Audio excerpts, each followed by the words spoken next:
Hello friends, in last lecture we have discussed properties of determinant. Now today we will see how we can use that properties to solve the examples. So देखिए कुछ properties solve करने हैं हमें examples अगर property के ऊपर तो कुछ rules हमें follow करने हैं, क्या करना है और क्या नहीं करना है. There are some do's and don't do's. तो मैं आपको बता दूंगा क्या करना है, आपको क्या नहीं करना है वो अपने आप समझ में आ जाएगा. अब समझो मुझे डिटर्मिनेंट दिया है. There is a determinant 1 2 3 minus 1 0 3 4 5 2. अब यहां पे देखिए there are 3 rows R1 R2 and R3 and यहां पे है कॉलम C1 C2 और C3 तीनों कॉलम से. अब जब आप डिटर्मिनेंट को सॉल्व करेंगे बाय यूजिंग प्रॉपर्टीज तो आपको रो और कॉलम पे कुछ ऑपरेशंस करने पड़ेंगे जिसे हम रो ट्रांसफॉर्मेशन या फिर कॉलम ट्रांसफॉर्मेशन कहते हैं. देखिए रो ट्रांसफॉर्मेशन एंड कॉलम ट्रांसफॉर्मेशन.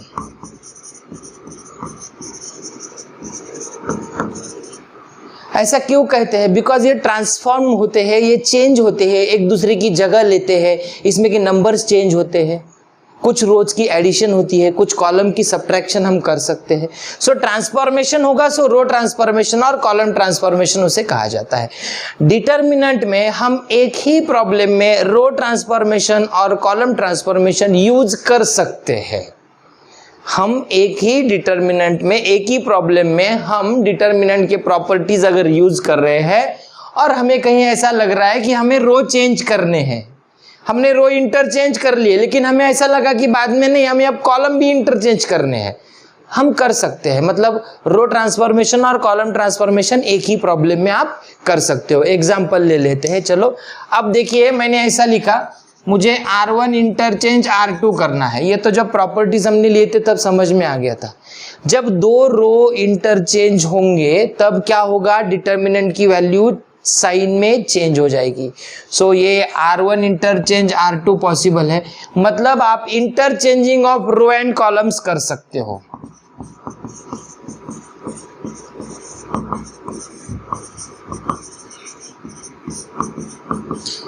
आप interchanging of rows and columns कर सकते हो. मैंने R1 इंटरचेंज R2 लिखा है, आप R3 इंटरचेंज R1 करो. आपको कॉलम करना है, column interchange C1 interchange C3 करो, C3 इंटरचेंज C2. मतलब क्या होता है कि ये कॉलम और ये रोज जो है वो एक दूसरे के जगह पे जाके बैठ रहे. हम ये कर सकते हैं. Interchanging of rows and columns is possible. अब हम क्या कर सकते हैं, addition subtraction of any two rows और any two columns is possible. कोई भी दो रो की या कोई भी दो कॉलम की, रो की रो के साथ, कॉलम की कॉलम के साथ एडिशन और सब्ट्रैक्शन पॉसिबल है, कर सकते हैं हमेशा. ऐसा करने के बाद चेंजेस किस में होंगे, तो देखिए जो भी पहला वाला लिखा है उसमें चेंजेस होंगे. मतलब यहां पे देखिए ऐसा होगा, R1 changes to R1 plus R2. यहां होगा R1 changes to R1 minus R3. Here we will get C1 changes to C1 minus C2. Here C3 changes to C3 minus C1. मतलब जो हम पहले लिखेंगे उसमें चेंजेस होगा. मुझे R1 में चेंजेस करने हैं तो मुझे R1 पहले लिखना है. करके बताता हूं आपको, एग्जांपल्स में क्लियरली समझ में आ जाएगा. देखिए ये हमारे पास एक डिटर्मिनेंट है, मैं उसमें R1 प्लस R2 कर रहा हूं. अब R1 प्लस R2 कर रहा हूं तो चेंजेस किस में होंगे, R1 में चेंजेस होंगे. तो जब ये पहला लिखा है तो इसमें चेंजेस हम इसे ऐसा लिख सकते हैं, R1 is changing to R1 plus R2. But every time it is not possible to write all this things. So simple है, R1 प्लस R2 जो पहला लिखा है उसमें चेंजेस होंगे. सो R1 पहले लिखा है उसमें चेंजेस क्या होंगे, R2 उसमें ऐड हो जाएगा. लेकिन देखिए यहाँ R2 और R3 में कुछ भी चेंजेस नहीं होंगे. तो ये -1 0 3 और 4 5 2 मैंने लिख दिया. अब मेरा R1 चेंज होगा, उसमें R2 ऐड हो जाएगा. अब जब एडिशन और सब्ट्रैक्शन करेंगे हम एलिमेंट्स के, तो करस्पॉन्डिंग एलिमेंट्स की एडिशन और सब्ट्रैक्शन होंगी। मतलब 1 प्लस माइनस 1 0 होगा, 2 प्लस 0 2 होगा, 3 प्लस 3 6 होगा। समझ गए? R1 प्लस R2, आप ऐसा भी कर सकते हो, R1 प्लस R2। तो R1 क्या है 1 2 3 और R2 क्या है -1 0 3। तो यहाँ पे ये स्टेप आ जाएगी R1 प्लस R2 0 2 और 6। तो देखिए यहाँ R1 क्या हो गया, चेंज हो गया। अब मैं करता हूं C2 माइनस C3, ये है सेकेंड कॉलम और ये है third column. C2 minus C3 करना है तो चेंज किस में होगा, C2 में चेंज होगा। मतलब पहला कॉलम एज इट इज होगा और थर्ड कॉलम भी क्या होगा, एज इट इज होगा। अब हमें सब्ट्रैक्ट करना है C2 में से C3। 2 minus 6 minus 4, 0 minus 3 minus 3, 5 minus 2 3। ये जो है हमारा नया कॉलम आ गया। यहाँ पे क्या हो गया था, हमारा नया रो आ गया था। तो ऐसे हम रो की कॉलम के एडिशन सब्ट्रैक्शन कर सकते हैं। There is multiplication and division is not possible, हम नहीं कर सकते। वो क्या है, हम R1 अपॉन R2 नहीं कर सकते, हम C1 अपॉन C3 नहीं कर सकते, हम R1 इंटू R2 नहीं कर सकते, हम C3 इंटू C1 नहीं कर सकते। Multiplication and division of any two rows और columns is not acceptable, not possible. हाँ, आप एडिशन और सब्ट्रैक्शन 2 रो या 2 कॉलम की कर सकते हो, कोई प्रॉब्लम नहीं है। समझ रहे हो? धीरे धीरे आपको जब हम प्रॉब्लम सॉल्व करेंगे तब और क्लियरली इसके आइडियाज आती जाएगी। बट दोस्तों, this is the most important part of the determinant. Determinant में सीखने लायक यही एक पार्ट है। बाकी तो आप थर्ड ऑर्डर डिटर्मिनेंट है, वैल्यू निकालेंगे, क्रैमर्स रूल है, कंसिस्टेंसी है, उसमें कुछ नहीं है। डिटर्मिनेंट की वैल्यू निकालेंगे, सब हो जाएगा। यहां दिमाग लगाना है। और मोस्ट ऑफ द टाइम्स आपकी जो कॉमन एंट्रेंस टेस्ट रहती है, वो प्रॉब्लम जो आता है वो यही आता है, वो प्रॉपर्टीज पे ही आता है। अब ये प्रॉपर्टीज है क्या? आप बोलेंगे सर हम प्रैक्टिस करेंगे और इसको परफेक्ट करेंगे। नहीं भाई, ऐसा नहीं होता है। यही एक पार्ट है जो प्रैक्टिस करने से परफेक्ट नहीं होता है, प्रैक्टिस के साथ ये भी लगता है। आदत लगानी है सोचने की। सोच अगर आपकी डिटर्मिनेंट में अगर परफेक्ट रहेगी तो आपका प्रॉब्लम ठीक से सॉल्व होगा। अगर आप बोलेंगे कि एक प्रॉब्लम मैंने ये स्टेप से सॉल्व किया है और नेक्स्ट प्रॉब्लम भी मैं वही स्टेप से सॉल्व करूंगा, जिंदगी भर खेलते बैठो, होगा नहीं भाई। क्यों? हर एक एग्जाम्पल अलग मेथड से, हर एक एग्जाम्पल अलग प्रॉपर्टीज से, हर एक एग्जाम्पल अलग स्टेप से सॉल्व होता है। मैंने जो सॉल्व किया है एग्जाम्पल, वही मेथड से आपने सॉल्व करना है, नेसेसरी नहीं है।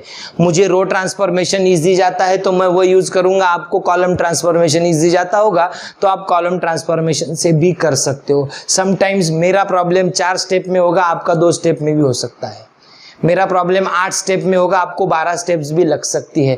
बिकॉज वो आप पे सोचने के तरीके पे डिपेंड है कि प्रॉब्लम आप कितने जल्दी सॉल्व कर लेते हो। तो प्रॉपर्टीज आर वेरी इंपॉर्टेंट। तो अभी तक हमने सीखा कि हम 2 कॉलम की और 2 रो की एडिशन और सब्ट्रैक्शन कर सकते हो। देखो, जो प्रॉपर्टीज हम कॉलम के लिए लिखेंगे, रो के लिए लिखेंगे, सेम प्रॉपर्टीज कॉलम और रो के लिए रहेंगे। तो इसमें इसके लिए अलग से प्रॉपर्टीज कुछ है नहीं। सिंपल वाला पार्ट मैंने आपको बता दिया कि addition subtraction of 2 rows and 2 columns is possible.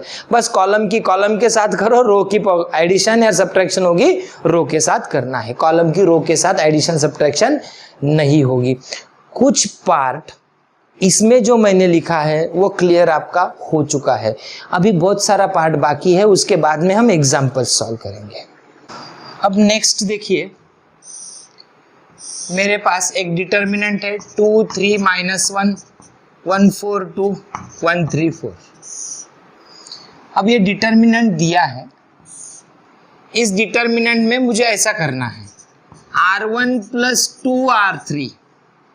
ठीक से समझ लीजिएगा, ये समझ में आएगा तो प्रॉब्लम सॉल्व कर पाएंगे। R1 + 2R3 करना है। अब देखिए R1 चेंज होगा, R3 को 2 से मल्टीप्लाई करेंगे। ये जो मल्टीप्लिकेशन रहेगा ये टेम्पोररी रहेगा, ये परमानेंट नहीं रहेगा।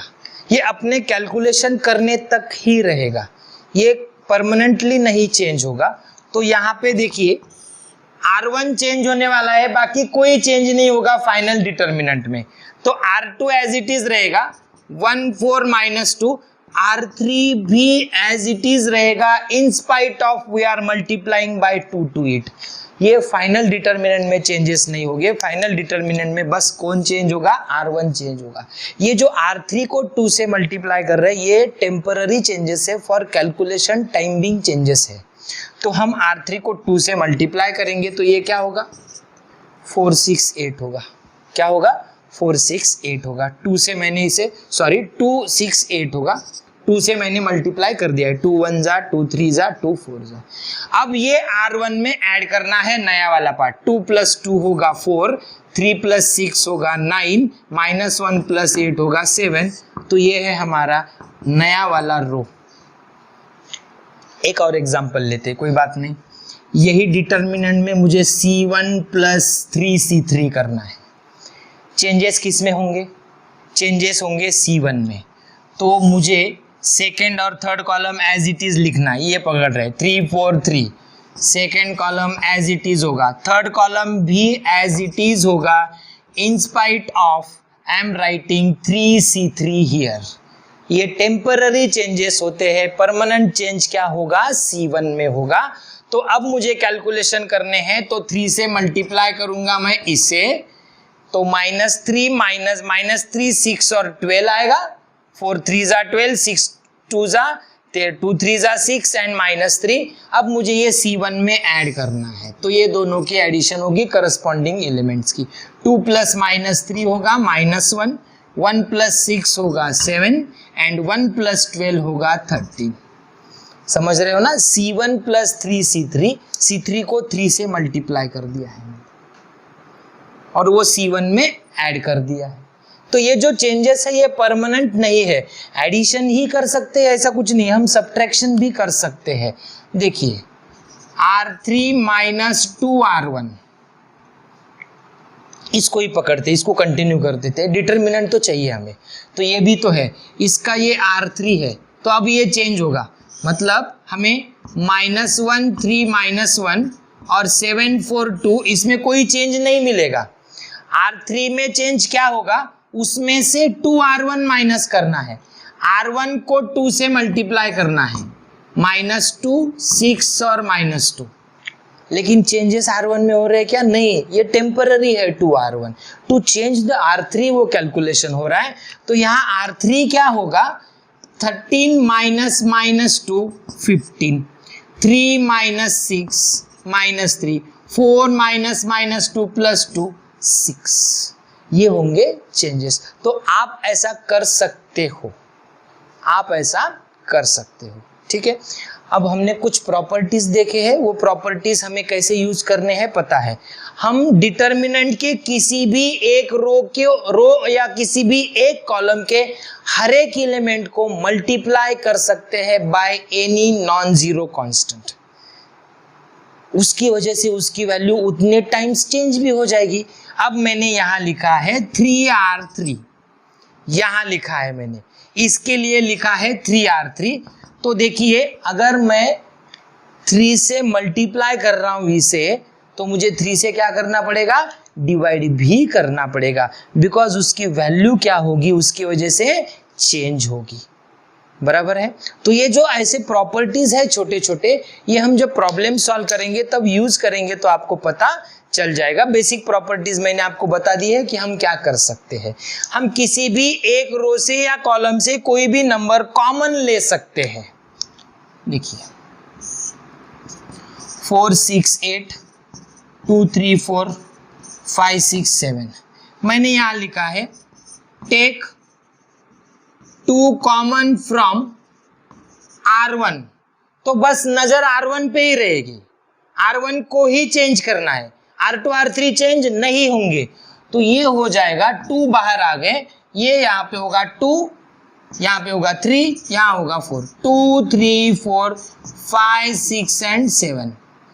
अब आगे चल के ये 2 मैं किसको किसको मल्टीप्लीकेशन में दे सकता हूं, तो मैं ये 2 कॉलम 1 को दे सकता हूं, कॉलम 2 को, कॉलम 3, किसी को भी मल्टीप्लीकेशन में चला जाएगा। बट एक रो या एक कॉलम को ही, पूरे एलिमेंट्स को वो मल्टीप्लाई नहीं करेगा। It will not multiply two all element, it will multiply only 1 रो या फिर एक कॉलम को ही वो मल्टीप्लाई करेगा, सभी एलिमेंट्स को मल्टीप्लाई नहीं करेगा। देखो थ्योरेटिकल सेशन लगेगा, बट ऐसा कान में हेडफोन डाल के अच्छे से सुनना है, बिकॉज यही सब आपको काम में आ जाएगा। बग अब इसके बाद हम डायरेक्टली प्रॉब्लम्स में प्रॉपर्टीज यूज करेंगे। सो ये ठीक तरह से आपको सुनना है, क्या करना है समझ में आ जाना चाहिए आपको, क्या नहीं करना है आपको छोड़ देना है, आपको अपने आप समझ में आ जाएगा। अगर आपको पता है कि ये करना है तो जो नहीं करना है उस पर तरफ ध्यान भी नहीं देना है हमें। तो अब हम प्रॉपर्टीज पे एग्जाम्पल्स सॉल्व करते हैं। सो प्रॉपर्टीज के कुछ प्रॉब्लम्स आज सॉल्व कर लेते हैं। Without expanding evaluate the following determinants. Expansion नहीं करना है, मतलब प्रॉपर्टीज यूज करने हैं। देखिए मैं आपको बोलता हूँ क्वेश्चंस के 2-3 टाइप्स होते हैं। या तो वो इवैल्यूएट द फॉलोइंग देंगे, तब हमें अगर प्रॉपर्टी यूज करना आसान लग रहा है तो हम प्रॉपर्टी यूज कर सकते हैं। अगर हमें एक्सपांशन इजी लग रहा है हम एक्सपांशन करके कर सकते हैं। बट हमें प्रॉपर्टीज की प्रैक्टिस होनी चाहिए, इसे हम प्रॉपर्टीज से सॉल्व करेंगे मैक्सिमम प्रॉब्लम्स। जब ऐसा दिया होता है कि विदाउट एक्सपांडिंग इवैल्यूएट, तो आपको एक्सपांशन करने का चांस ही नहीं होता है, करना ही नहीं है। हाँ, प्रूव दैट ऐसा अगर दिया है तो हम प्रॉपर्टी यूज करके डिटर्मिनेंट को इजी बना के हम उसका एक्सपांशन कर सकते हैं। तो जैसे मैंने आपको बोला एग्जाम्पल जो है वो आप और मेरी एक ही मेथड रहेगी, एक ही स्टेप्स रहेंगे, नेसेसरी नहीं है डिफरेंट स्टेप से हम प्रॉब्लम्स सॉल्व कर सकते हैं। देखिए फर्स्ट एग्जाम्पल है determinant of 1 1 1 A B C B plus C plus A plus B. अब देखिए इसको इवैल्यूएट करना है, मतलब इसकी वैल्यू निकालनी है। तो विदाउट एक्सपांडिंग दिया है इसीलिए आप डिटर्मिनेंट सॉल्व करके नहीं कर सकते हो। सो प्रॉपर्टीज ही कंपलसरी यूज करना है आपको। ठीक तरह से आप अगर इसे देखेंगे, ठीक से देखेंगे तो देखो हमारे पास यहाँ 1 1 1 है। अगर हम सेकेंड रो या फिर सेकेंड कॉलम या फिर एनी अदर रो या एनी अदर कॉलम हम 1 1 1 अगर ला सकते हैं तो उसके 2 रो या 2 कॉलम इक्वल बना के उसकी वैल्यू हम 0 लिख सकते हैं। देखिए प्रॉपर्टीज में क्या होगा, अब मैं क्या करता हूं, देखिए यहाँ पे मैंने C2 और C3 ऐड करने के लिए लिखा है। C2 और C3 मैंने ऐड करने के लिए लिखा है, तो मेरा कॉलम नंबर 1 तो एज इट इज रहेगा, उसमें चेंजेस नहीं होंगे। अब C3 भी एज इट इज रहेगा, B plus C plus A plus B। तो चेंजेस किस में होंगे, जो मैं अब ब्लैक कलर में लिख रहा हूं इसमें। क्यों, C2 प्लस C3 लिखा है तो C2 में C3 ऐड करना है, C2 में C3 ऐड करना है। तो ये हो जाएगा A plus B plus C, A plus B plus C। यहां भी A plus B plus C होगा, यहां पे भी क्या होगा, A plus B plus C होगा। अब यहां देखिए in column number 2 each element is A plus B plus C। From any one row और any one column we can take an element common. Element हम कॉमन ले सकते हैं, but पूरे रो या पूरे कॉलम से लेना है। तो यहां हम लिखते हैं taking A plus B plus C common from second column C2 से ही, मतलब फिर से C2 में ही चेंज होगा। कॉमन जो नंबर आएगा वो बाहर लिखेंगे A plus B plus C।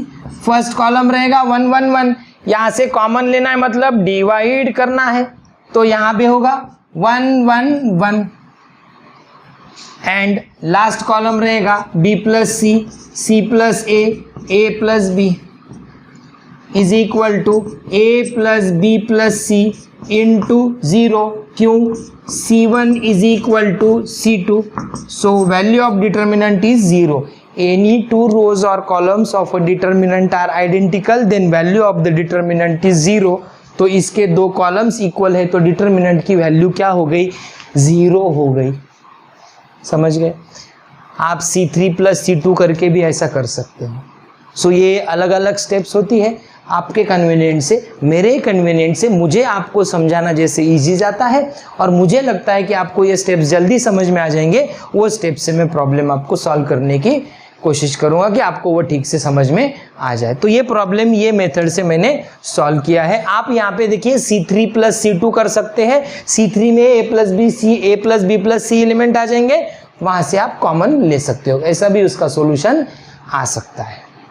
Example number 2,